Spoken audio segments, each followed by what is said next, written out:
नमस्कार, मैं हूं ऋचा। इस वक्त की अहम खबर सबसे पहले महाराष्ट्र से, जहां पर एनसीपी और कांग्रेस के बीच एक नया फॉर्मूला उभर कर आया है, जिसका प्रस्ताव एनसीपी ने दिया है। एनसीपी ने कहा है कि अगर कांग्रेस उसे आधी सीटें देने को तैयार नहीं तो मुख्यमंत्री पद को 50-50 बांटा जाए, यानी 5 सालों के कार्यकाल में 2.5 साल कार्यकाल एनसीपी के पास रहे, 2.5 साल कांग्रेस के पास रहे। ये प्रस्ताव एनसीपी की तरफ से कांग्रेस को दिया गया है। गौरतलब है कि इन दो दलों के बीच सुबह हुई बातचीत बेनतीजा रही है और अब रात को बातचीत का एक और राउंड होगा 8:30 बजे। एनसीपी के नेता प्रफुल्ल पटेल ने संकेत दिया है कि अगर उनकी पार्टी को कम सीटें दी जाती हैं तो वो इस तरह के प्रस्ताव को कांग्रेस के सामने रखेंगे, जिसमें मुख्यमंत्री पद 2.5 साल के लिए बांटा जाए। आज एनसीपी अध्यक्ष शरद पवार के घर भी एनसीपी नेताओं की बैठक हुई है।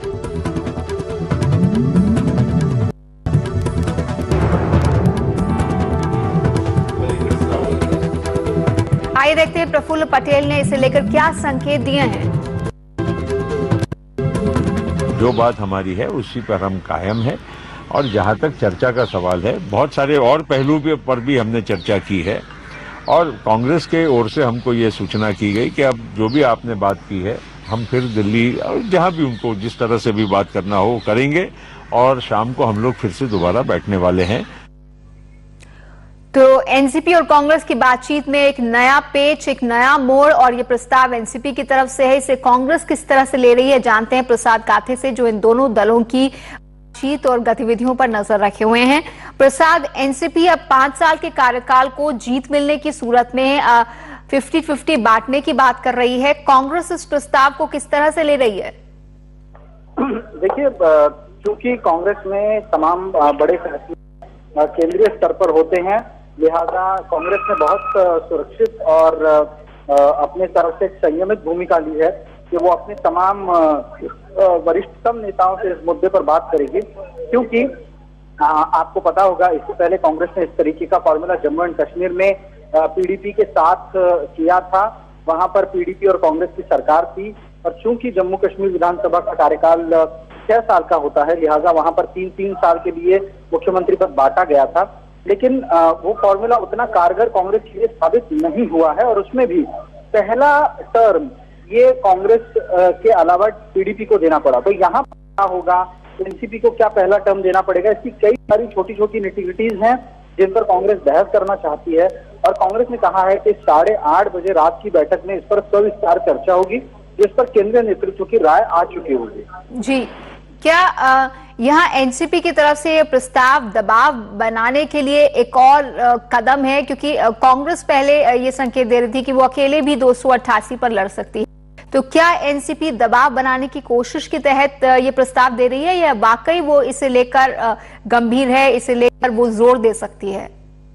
बिल्कुल, दरअसल एनसीपी की तरफ से लगातार कांग्रेस पर दबाव बनाने की कोशिश जारी है, लेकिन एनसीपी बखूबी खुद भी ये जानती है कि वो जितना दबाव बनाएगी उसके लिए भी वो उतना ही नुकसानदेह होगा, क्योंकि आने वाले दिनों में अगर अलग अलग लड़ने की बात आ गई तो खामियाजा एनसीपी को भुगतना पड़ सकता है। इसलिए एनसीपी अपना दबाव बनाते हुए उसमें से जो बीच के रास्ते हैं और उन बीच के रास्तों में जो लाभ के फैसले उनके हक में आते हैं वो प्रस्ताव देते जा रही है। जी, शुक्रिया प्रसाद इस पूरी बातचीत के लिए आपका। तो यहाँ पर एनसीपी ने अपनी तरफ से दबाव बढ़ाने की कोशिश की है। देखना होगा कि कांग्रेस इस नए प्रस्ताव पर क्या फैसला लेती है, इसे स्वीकार करती है, खारिज करती है, और बातचीत इन दोनों दलों के बीच कहां बढ़ती है, ये रात को मालूम होगा। इस पर हमारे संवाददाता प्रसाद काथे ने एनसीपी के नेता नवाब मलिक से थोड़ी देर पहले बातचीत की। एनसीपी कांग्रेस में बातचीत का पहला दौर पूरा हो गया है। हमारे साथ नवाब राष्ट्रीय प्रवक्ता एनसीपी के मलिक साहब, आज जो बातचीत हुई कांग्रेस ने कहा कि पूरी नहीं हुई है और नतीजा भी नहीं निकला है। क्या हुआ कि बातचीत आधी रोक दी गई? नहीं, कुछ चीजें ऐसी हैं कि कुछ ज्यादा सीटों की राष्ट्रवादी कांग्रेस पार्टी की डिमांड थी, उसको लेके भी चर्चा हुई है। कुछ सीटें हैं जिसका अदला बदल करने का हमारा इरादा है और कांग्रेस भी अदल बदल करना चाहती है। कितनी संख्या होगी? एमएलएस कुछ हैं जो सिटिंग एमएलएस थे, इंडिपेंडेंट या अन्य दलों से हमारे साथ आए हैं, कुछ उनके साथ गए हैं। वो सीटें कुछ हमारे पास थी, कुछ उनके पास। तो ये सब चीजें हैं जिसपे प्राथमिक चर्चा हुई है। और हमें लगता है शाम में दोबारा बैठक में उसमें अंतिम निर्णय हो जाएगा। कि मेरा सवाल था कितनी संख्या है जिस पर ये बातचीत चल रही है? कई सीटें हैं, 20-25 सीटें हैं जिसका अदला बदल का भी प्रस्ताव है। जो हम लगातार हारते रहे हैं या वो लोग लगातार हारते रहे, तो हम भी चाहते हैं कि कुछ अदल बदल लिया जाए। या जो एमएलएस दोनों पार्टियों को ज्वाइन किए हैं वो हमारी सीटों पे उनके पास कुछ गए हैं, उनकी सीटों के हमारे पास आए हैं, तो उसको भी लेके कुछ विषय है जिसकी चर्चा बाकी है।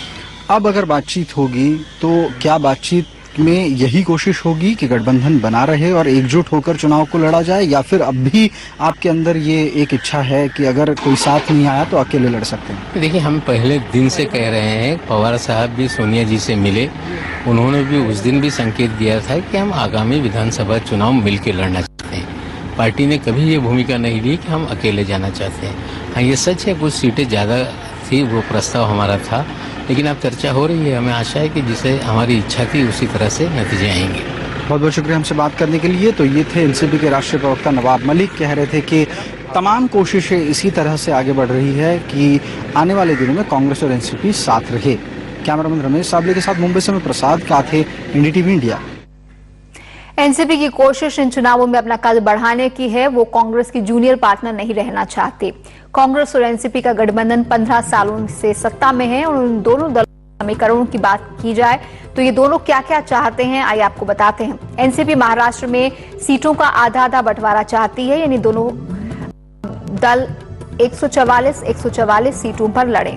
कांग्रेस चाहती है कि वो 164 सीटों पर लड़े और बाकी की 124 सीटें एनसीपी को मिले, लेकिन एनसीपी इतने कम आंकड़े पर राजी नहीं है।